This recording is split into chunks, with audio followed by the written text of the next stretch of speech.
This story is titled, Daughter-in-Law Blocked Me from My Grandkids. So I cut her financially, and now she can't keep up with the bills. Hi everyone. I don't know where else to turn, so I'm posting here to vent. I'm a 60-year-old grandma who's found herself in a huge mess with my daughter-in-law, Sarah. My son, Jake, has been married to Sarah for 9 years. They've got 2 little boys, Ethan, 7, and Liam, 5, who mean the absolute world to me. The thing is, things have gotten so bad between Sarah and me lately that I feel like I'm losing them. Let me back up and explain. Jake and Sarah were doing okay for themselves at first. Jake had a steady job, and Sarah was a stay-at-home mom. I understood her choice to stay home since the boys were so young, but honestly, I always wondered if it was a long-term plan. She'd talk about going back to work once Liam was older, but that just never seemed to happen. Then COVID hit, and everything changed. Jake lost his job. They'd just bought a house too, one I helped them with. When they found their dream home, they didn't quite have enough for the down payment, so I stepped in. It was a gift, no strings attached. They were young, starting out, and I wanted to help. But when the pandemic came, things got really tough for them. Without Jake's income, they were struggling to pay the mortgage, school fees for Ethan's private preschool, and just basic bills. I didn't even think twice. I started covering what I could. It wasn't just the big stuff, like the mortgage. I paid for smaller things too, like groceries, clothes for the kids, and even little luxuries like takeout when I knew they were stressed. I thought I was doing the right thing. I love my son, and I adore my grandkids. I wanted them to have a stable life, even during tough times. I've worked hard my whole life. My husband and I ran a small farming business for decades. After he passed away 6 years ago, I took over running the farm. It's not some big operation, but it's enough to provide me with a comfortable life. I figured, why not share that comfort with my family? Here's the thing. I never expected anything in return. I've never brought up the money I've spent or held it over their heads. It made me happy to help, and I loved seeing the boys enjoy the opportunities my contributions gave them. Whether that was private school, a family vacation, or just a new set of Legos. But despite everything I've done, Sarah has always kept me at arm's length. I don't know why. We've never had a screaming match or a huge fight, but she's always been distant. It's like she tolerates me but doesn't actually like me. I chalked it up to personality differences. Maybe we just didn't click, and that was fine as long as the boys were happy. Recently, though, things have gotten so much worse. Sarah has been pulling back. It started with little things, canceling family visits or making excuses about why the boys couldn't come over. They used to visit me at least once a month. Ethan and Liam loved coming to the farm. They'd run around with the animals, play outside, and just be kids. But over the past few months, the visits have stopped altogether. At first, Sarah had reasons. The boys have a school project, or they've got swimming practice, or they're just too tired. I believed her at first, but the excuses started feeling less and less convincing. I missed the boys so much that I offered to come visit them instead. Sarah shut that down too. The house is messy, or we're going to visit my parents, or we need a quiet weekend. It felt like every door I tried to open was being slammed shut. I tried to tell myself that maybe I was overreacting. Life gets busy, right? But then I started noticing a pattern. Every time I reached out to see the boys, Sarah would find a way to say no. At this point, it's been months since I've seen my grandkids, and I can't shake the feeling that this isn't just about busy schedules. I've brought this up with Jake, but he always brushes it off. He says things like, "Mom, Sarah's just stressed," or "It's not personal, she's just busy."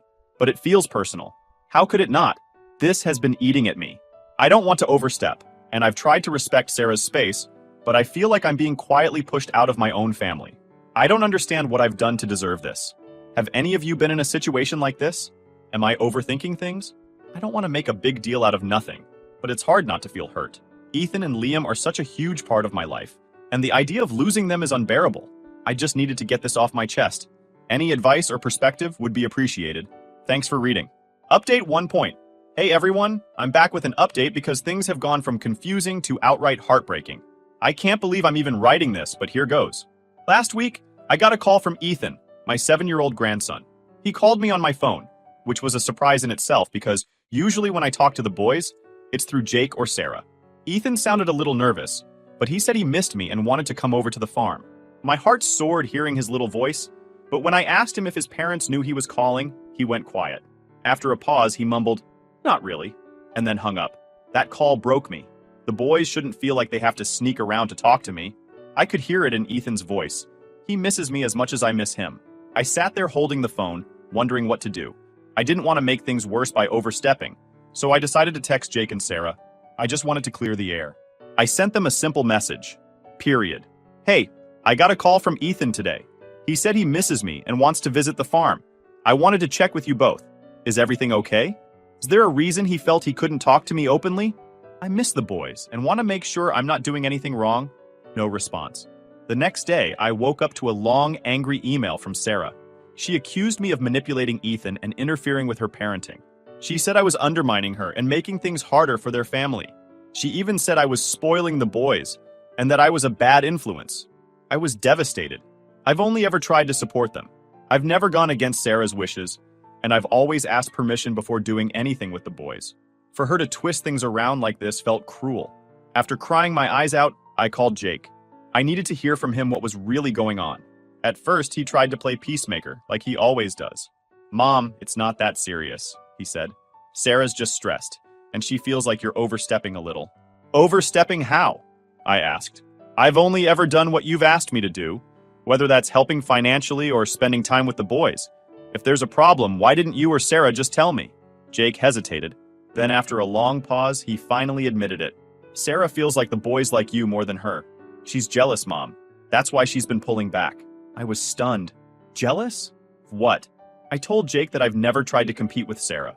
I'm their grandma, not their mom. My role in their lives is completely different. Why didn't Sarah just talk to me about this? I asked. She thought it would be easier this way, Jake said. She thinks the boys need to spend more time with us as a family and less time at the farm. Easier? Who? Certainly not for me, or Ethan and Liam for that matter. I told Jake I didn't think this was fair. Do you really think it's healthy to cut your kids off from their grandma because of some misplaced insecurity? Jake just shrugged. It's not permanent, Mom. Sarah just needs time to feel comfortable again. Please be patient. I was trying to process all of this when, later that night, my phone rang. It was Sarah. I almost didn't answer, but I was hoping maybe she wanted to clear the air. Big mistake. Sarah was livid. She accused me of trying to manipulate Jake against her. She said I'd crossed a line by even bringing this up with him. Then she dropped the bombshell. You're banned from my children's lives forever. I was speechless. She was screaming so loudly I could barely get a word in. Before I could even try to defend myself, she hung up. I didn't sleep that night. I kept replaying her words in my head. Banned forever. How could she do this? How could Jake let this happen? I'd always done my best to be supportive and respectful. I never expected to be treated like this. The next day, Jake called me. He apologized for Sarah's behavior, but didn't do much else. When I asked him if he was okay with his kids being cut off from their grandma, he said, Mom, what can I do? She has the final say when it comes to the boys. That was the moment I realized Jake wasn't going to stand up for me, or himself for that matter. He's so afraid of rocking the boat with Sarah that he's willing to go along with whatever she says, even if it means hurting his kids and me. And here's the thing. Sarah's insecurity seems to stem from something as small as a trip I took the boys on 3 months ago. I took them to Disneyland, a trip they'd been begging for. I cleared it with Jake and Sarah first, and they both said it was fine. The boys had the time of their lives, and when we got back, they wouldn't stop talking about it. Apparently, that trip was what set Sarah off. She thought the boys were too excited about their time with me and not excited enough to come home. She saw that as some sort of competition. That's not what this is about. If I was trying to steal her kids' affection, but they're not mine to take. They're Sarah and Jake's children, and I've never tried to step into their shoes as parents. But Sarah doesn't see it that way. She's convinced I'm a threat, and now she's punishing me and the boys for it. I don't know what to do. I miss Ethan and Liam so much it hurts. I've tried to talk to Jake, but he's useless. He says I just need to wait it out. But how long is too long? Have any of you been in a situation like this? How do you deal with being cut off from your grandkids because of a daughter-in-law who's insecure and controlling? I'm at a loss here. Any advice would be appreciated. All right, everyone. Before we dive into the update, I have a small request. We put a lot of effort into finding these incredible stories for you every single day, and your support means the world to us. If you enjoy our content, please consider subscribing to the channel. It really helps us grow and allows us to continue bringing you more amazing stories. Thank you. Now let's move to the update. Update 2.0. Hey everyone. Thanks to those who commented and shared advice on my last post. I honestly didn't think I'd be back here so soon, but things have escalated in ways I couldn't have imagined. After Sarah's late-night meltdown and her declaration that I'm banned from the boys' lives, I spent a lot of time reflecting. I kept going over every interaction I've had with her, searching for anything that might have justified this kind of behavior. Honestly, I came up empty. Sure, we've had some disagreements over the years, but nothing that seemed big enough to cause this. I decided I needed to set some boundaries of my own. For years, I've been financially supporting Jake and Sarah. I never kept a tally, but I know it's a significant amount. Mortgage payments, school fees, vacations, groceries. You name it, I've covered it. And I never minded because I thought I was helping my family. But now I couldn't shake the feeling that I was being taken for granted. Worse, I felt used. So the next time Jake came over to collect the monthly check I'd been giving them, I sat him down. "I need to talk to you," I said. He looked nervous immediately, probably sensing the seriousness in my tone. "I've been thinking a lot about everything that's happened recently," I continued. "And I've decided I can't keep supporting you financially, while Sarah continues to treat me like an enemy. If I'm not allowed to see my grandkids, I'm not paying your bills." Jake's reaction floored me. Instead of understanding where I was coming from, he got defensive. "Mom, you can't just cut us off like that," he said. "The boys need their school fees paid. We're barely making it as it is." I told him that this wasn't a decision I made lightly. I reminded him of all the times I'd stepped in to help them out, even when I didn't have to. "I helped because I love you and the boys," I said. "But love isn't a one-way street, Jake. I can't keep pouring my time, money, and energy into a relationship where I'm not even respected, let alone welcomed." He tried to argue, saying it wasn't fair to the kids to punish them for Sarah's behavior. That stung because the last thing I want is for Ethan and Liam to suffer. But I also knew that continuing to enable this dynamic wouldn't help anyone in the long run. I asked him, "Do you think it's fair for Sarah to ban me from seeing the boys? To treat me like I'm the problem when all I've done is support your family? If you think that's fair, then maybe you don't need my help after all." Jake didn't have an answer for that. He just sat there staring at the floor, looking defeated. Then, as if things couldn't get worse, he tried a different angle. "What if Sarah apologizes?" he asked. "Would you change your mind then?" I almost laughed. "Jake, do you really think Sarah's going to apologize? If she wanted to make things right, she would have done it by now. She's not sorry. She's doubling down on her behavior." He kept pushing, saying he was stuck in the middle and didn't know how to fix things. I told him the truth. "Jake, you're not stuck. You're choosing not to stand up to her. That's not the same thing." By the end of the conversation, Jake left empty-handed and upset. I felt awful, but also relieved. For the first time in a long time, I felt like I was standing up for myself. A few days later, I heard through a family friend that Sarah had been complaining about me to anyone who would listen. She told people that I'd cut them off financially to control them, and that I was trying to punish her for setting boundaries. It hurt to hear her twist the story like that, but I decided not to engage. Instead, I focused on rebuilding my life. I joined a local volunteer group and started spending more time with friends. I even began taking yoga classes, which is something I'd always wanted to try but never made time for. It felt good to have something positive to focus on, even if the pain of missing my grandkids was still there. Then, a week later, I got another call from Jake. This time, he wasn't asking for money. He just wanted to talk. He admitted that things weren't going well at home. He was stressed, overworked, and exhausted from trying to manage everything on his own. "Sarah still isn't working?" I asked, though I already knew the answer. "No," he said. "She keeps saying she's going to, but nothing ever happens. And she's spending more than ever. I don't know how much longer I can do this." I felt for him, I really did. But at the same time, I knew this was a problem of his own making. "Jake," I said, "you need to take a hard look at your life. If Sarah isn't willing to contribute or compromise, you're going to have to decide what's more important, keeping the peace or keeping your sanity." He didn't say much after that. I could tell he was processing everything, but I didn't want to push him. It's his life, and he has to make his own choices. As for me, I'm done playing the role of the ATM grandma. I miss Ethan and Liam more than I can put into words, but I also know that I deserve respect and boundaries. If Sarah can't see that, then that's her loss, not mine. Thanks for reading. I'll update if anything changes, but for now, I'm focusing on myself and the things I can control. To anyone else out there dealing with toxic family dynamics, just know you're not alone. Stay strong. Update 3. Hi everyone. I didn't expect to be back with another update so soon, but a lot has happened, and I need to get it off my chest.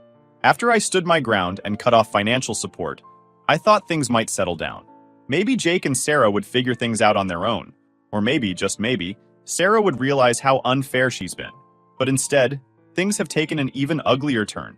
It's been about 4 months since I stopped paying their bills. In that time, I've tried to focus on myself. I joined a local gardening club, started volunteering at a food pantry, and even picked up an old hobby, painting. For the first time in years, I'm doing things just for me. But no matter how busy I keep myself, I can't stop thinking about Ethan and Liam. I wonder how they're doing, if they're happy, if they miss me like I miss them. Last week, I got a frantic call from a close friend who owns a salon. She told me Sarah had been in with a group of her friends, and apparently, my name came up. My friend overheard Sarah bragging about how she had put me in my place by cutting me off from the boys. She mocked me for being old-fashioned and called me controlling. She even said I was using my money to buy the boys' love. Hearing that made my blood boil. I've spent years supporting Jake and Sarah out of love, not obligation. I've never tried to control them or the boys. If anything, I've bent over backward to stay out of their way. And yet, Sarah was out there painting me as some sort of manipulative villain. It felt like a slap in the face. I debated confronting Jake about it, but decided against it. What's the point? He's shown time and time again that he won't stand up to her. Instead, I tried to let it go and focus on my own peace of mind. Then, a few days ago, Jake showed up at my house unannounced. I hadn't seen him since the last time we talked about cutting off the financial support, so I was surprised to see him. He looked tired. More than tired, really. He looked defeated. We sat down in the kitchen, and he started telling me how bad things had gotten. Without my help, they've had to move Ethan and Liam to a public school. Jake's working 2 jobs, and he's still struggling to keep up with their bills. Meanwhile, Sarah hasn't changed a thing. She's still not working, still spending money on unnecessary things like expensive skincare products and boutique clothes. Jake said he's tried to talk to her about cutting back, but she brushes him off or gets defensive. He asked me if I'd consider helping again, just for the boys' sake. "Mom, they're the ones suffering in all of this," he said. "They didn't ask for any of this. Please, just help us get through this rough patch." I looked at him and said, "Jake, do you really think this is just a rough patch? This is your life now. You've been enabling Sarah's behavior for years, and now it's caught up to you." He didn't like hearing that, but it's the truth. I told him I wasn't going to bail them out. If Sarah wants to make these decisions for their family, then she needs to take responsibility for the consequences. I even reminded him of the time he said Sarah would apologize. "How's that going?" I asked. He didn't answer. The next day, I got an email from Sarah. This time, she wasn't angry. She was pleading. She asked if I could help pay for the boys' extracurricular activities, saying they'd had to pull Ethan out of his swim team because they couldn't afford the fees. She wrote, "Please don't make the boys suffer because of your issues with me." That line stopped me in my tracks. The audacity of it. She's the one who cut me out of their lives. She's the one who banned me from seeing the boys. And now she's asking for my help? Not an apology, not even an acknowledgement of the hurt she's caused. Just another demand for money. I didn't respond. I couldn't. There's nothing left to say to her. I've given so much to this family, and it's never been enough for Sarah. If she wants my help, she needs to own up to what she's done and make things right. Until then, I'm done. A part of me feels guilty, mostly for the boys. I hate the idea of them missing out on things they love because of this mess. But I also know that giving in would only reinforce the cycle. Sarah would keep taking, keep controlling, and I'd keep getting hurt. I'm trying to stay strong, but it's not easy. Every time I see a photo of Ethan and Liam or hear their little voices in my head, my resolve wavers. I miss them so much it hurts. But I remind myself that I deserve respect.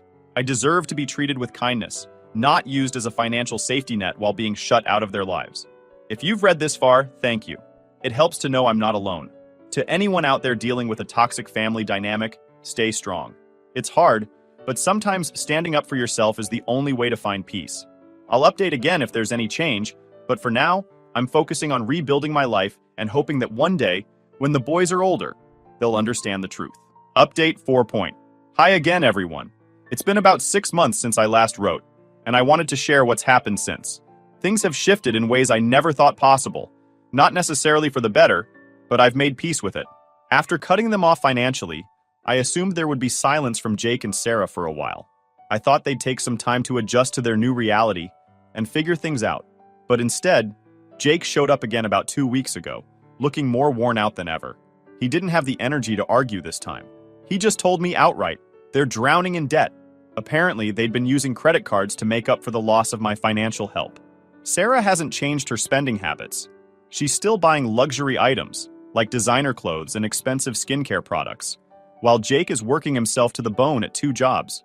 He admitted they'd defaulted on several payments, and now the bank was calling constantly. I listened quietly as he explained everything. He said he came to me not because he wanted money for himself, but because the kids were being affected. He mentioned that Ethan and Liam had to transfer schools, and they've been struggling to adjust. He also told me Sarah is now pressuring him to convince me to pay off their credit card debt, to reset everything. When he finished, he looked at me with such desperation, it almost broke me. Almost. Jake, I said, I understand that you're in a tough spot, but how many times have we had this conversation? How many times have I stepped in to save you, only to end up right back here? He didn't answer. I went on. I've told you before, I'm not helping until Sarah takes responsibility. That starts with an apology, not just to me, but to you too. She's putting this burden on your shoulders while refusing to make any changes herself. That's not fair to you or the kids. Jake nodded but didn't say much. I could tell he was holding back. After he left, I thought that might be the end of it. But a few days later, I received another email from Sarah. This one was different from the others. It wasn't angry or demanding. It was desperate. She wrote about how hard things have been since I stopped helping and how much the boys missed their extracurricular activities. She even mentioned that they'd had to cancel Liam's birthday party because they couldn't afford it. Her email ended with this line: I know we've had our differences, but I hope you can see past that for the boys' sake. There it was again. No apology, no acknowledgement of her role in any of this. Just another attempt to guilt me into giving her what she wanted. I didn't respond. I've learned that engaging with her doesn't lead anywhere productive. Instead, I forwarded the email to Jake with a simple note. She's reaching out to me now. Maybe it's time you both sit down and figure out a real plan instead of asking me to fix everything. Jake didn't reply, which honestly didn't surprise me. In the meantime, I've been focusing on myself. I've joined a few new groups in the community, including a book club and a crafting circle. I've even started mentoring kids at a local after-school program. It's been a wonderful way to channel my energy and meet people who share my values. But as much as I've tried to move forward, there are moments when the pain creeps back in. I miss Ethan and Liam every single day. I wonder if they think I've abandoned them, or if Sarah has told them things that aren't true. The thought of them growing up without knowing how much I love them is devastating. Recently, I had a heart-to-heart with a friend who's been through something similar. She told me something that stuck with me. You can't change other people, but you can control how much power you give them over your life. That's what I'm holding on to now. I can't make Sarah see reason, and I can't force Jake to stand up for himself. But I can choose to protect my own well-being and invest my time and resources in people who appreciate me. I've started making a list of things I want to do in the next year. Things I've put off for too long because I was so wrapped up in helping Jake and Sarah. One of the first things on the list is to take a trip. I haven't traveled since my husband passed, and I think it's time to change that. I've also started setting up a small scholarship fund in my husband's name. It's something I've been meaning to do for years, and now feels like the right time. Helping kids who genuinely need it feels like a much better use of my resources than funding Sarah's lifestyle. As for Jake, I hope he finds the strength to take control of his life. I told him the last time we spoke that my door is always open for him and the boys, but only if he's willing to have an honest conversation about what's going on. Until then, I have to take a step back. To anyone who's made it this far, thank you for listening. This journey hasn't been easy, but sharing it here has helped more than I can say. If you're dealing with a similar situation, I hope my story reminds you that you're not alone. Family dynamics can be complicated and painful, but it's okay to put yourself first sometimes. I don't know what the future holds, but I'm learning to find peace in the present. For now, that's enough.